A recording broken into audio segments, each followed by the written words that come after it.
વિષય ગણિત પ્રકરણ 8 ગાડું અને પૈડા એની અંદર આપણે વર્તુળ કેન્દ્ર અને ત્રિજ્યા વિશે સમજ મેળવવાની છે કે વર્તુળ કોને કહેવાય કેન્દ્ર કોને શું કહેવામાં આવે અને કિનારીને પણ વર્તુળ ગણવામાં આવે છે। આવી ઘણી રોજિંદા જીવનની અંદર વસ્તુઓ છે જેને આપણે વર્તુળ કહીએ છીએ। વર્તુળના મધ્યમાં જે બિંદુ આવેલું છે તેને આપણે ગણિતની ભાષામાં કેન્દ્ર કહીએ છીએ। શું કહીએ છીએ? કેન્દ્ર। વર્તુળની વચ્ચે જે મધ્ય બિંદુ છે તેને કેન્દ્ર કહેવામાં આવે છે। ત્યારબાદ છે ત્રિજ્યા। કેન્દ્રથી યોગ્ય માપ લઈને જે વર્તુળ દોરવામાં આવે તે વર્તુળના માપને ત્રિજ્યા કહે છે।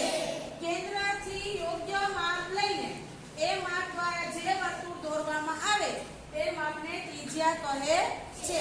ત્રિજ્યાઓ અસંખ્ય હોય છે। ત્રિજ્યાઓ અસંખ્ય હોય છે અને બધી ત્રિજ્યાઓનું માપ એક સરખું હોય છે। બધી ત્રિજ્યાઓનું માપ એક સરખું હોય